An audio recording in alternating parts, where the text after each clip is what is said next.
2, 1, action! Hi, this is Victoria Wohlers, and welcome to another Empathy Tale. I am excited today to share with you a story called The Old Man and the Owl. This one is a really interesting story that involves a queen and an owl and an old man in the land of the Southern Eagle.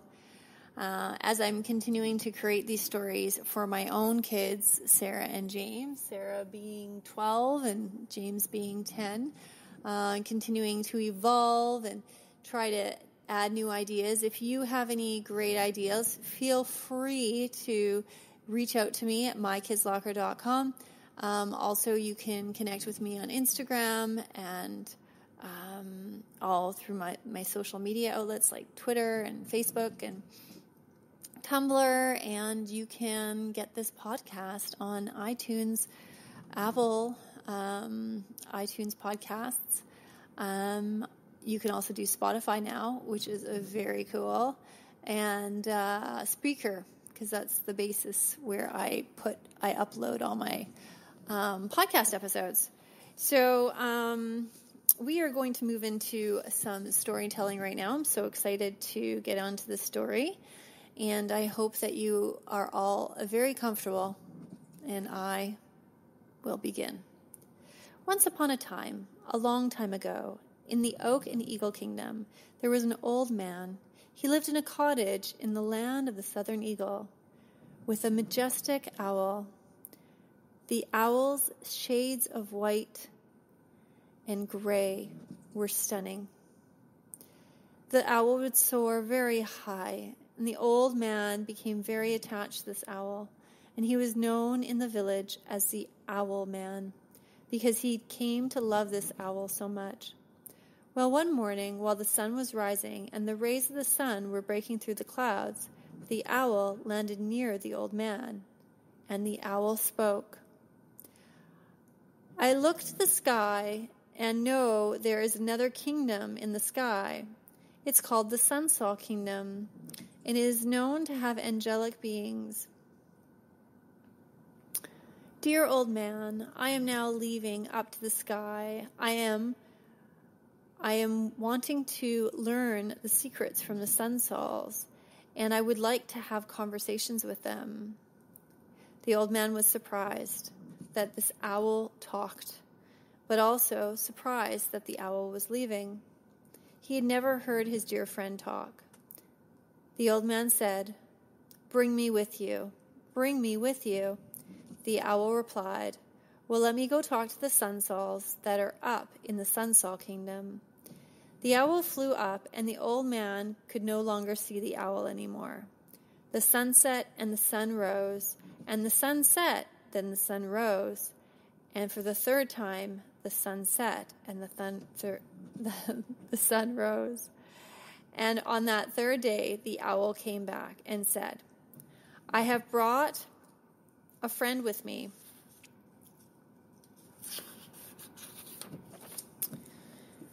This is a horsol. A horsol is a horse with wings like eagles, and it will fly you as all the way up to the kingdom of the Sunsols." The horsol also is very magical. It has radiant hair as if they have been plucked from a beautiful, intricate spider's web. And the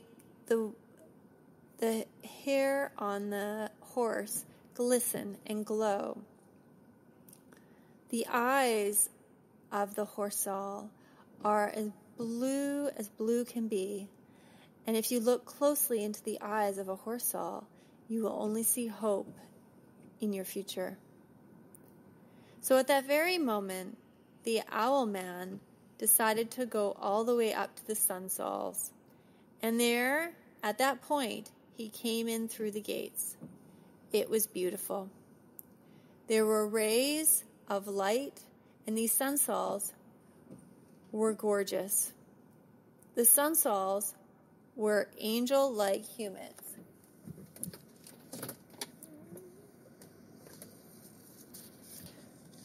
And they breathed beautifully, like as if it was so calm, and they were so calm. They were kind and they were gentle. You could feel the peace that was in their hearts.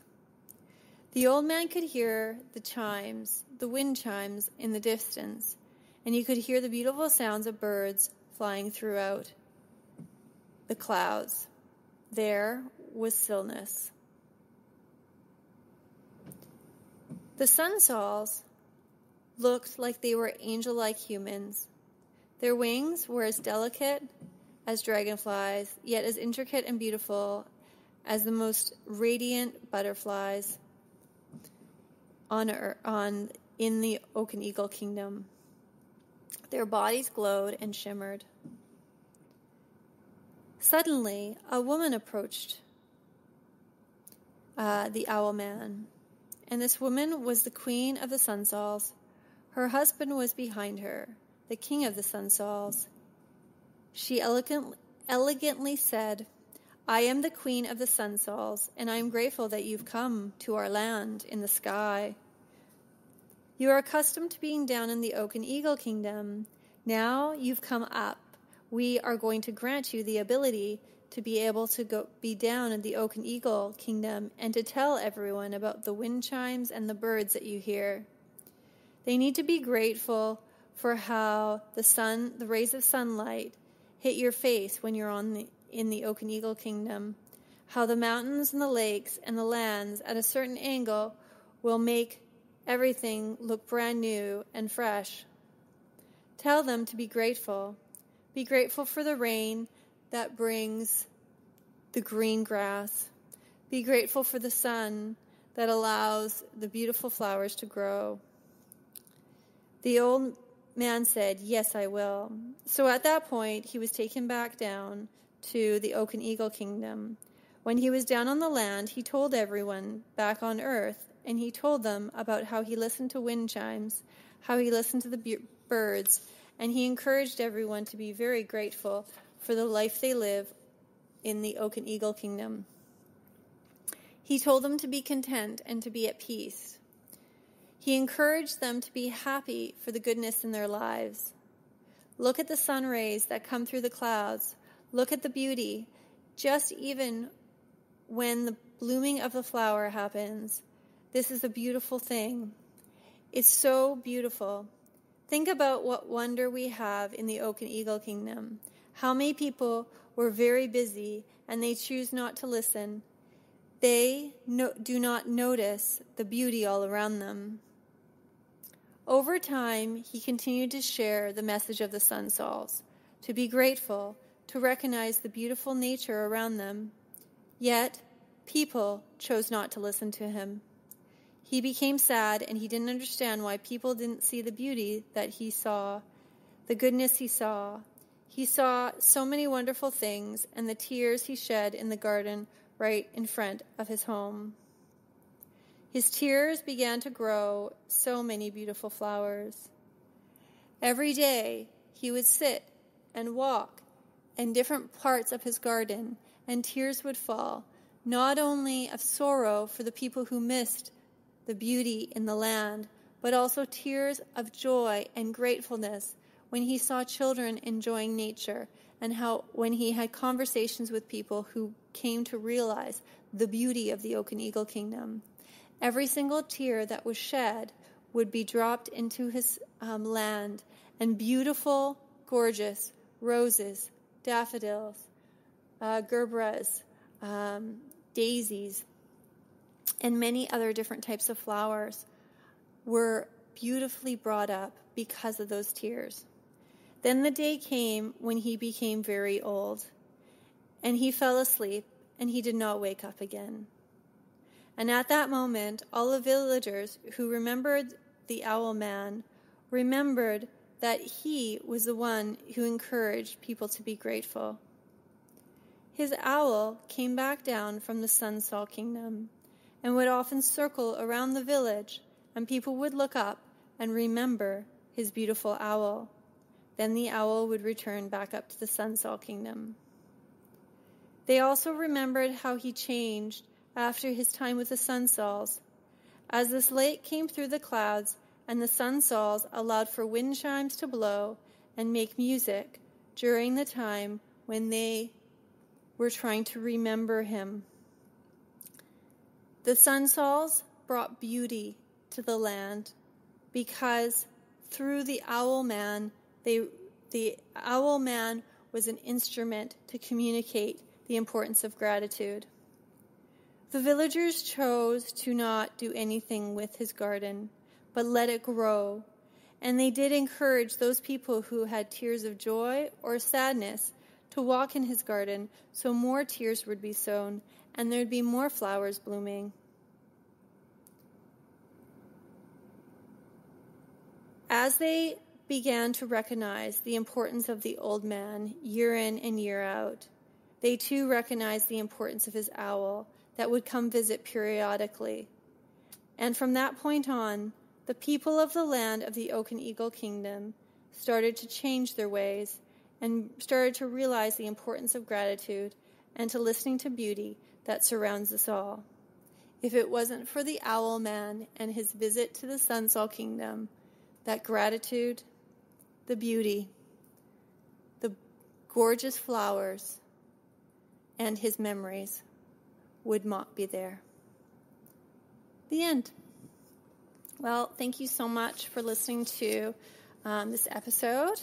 This is story number 45. Wow, that's a lot of stories, and there's more to come. So if you're looking for more empathy tales, these are all originally created by myself, Victoria Wolders. All of these have been shared at the bedside of my kids, and some of them have been shared in my classroom with my students. So if you would love to reach out to me, give me comments or suggestions, or give me insights into my stories, I would love to hear from you. I'm always willing to learn and listen. And I just want to take the time just to thank my audience and those that are sitting right now and continuing to listen to these stories. I hope today, I hope this week, I hope this month and this year, you too will be able to create compassion one story at a time. Until next time, I hope you have a wonderful day, week, month, year ahead. Take care. This is Victoria Wolders signing off. Goodbye. 3, 2, 1.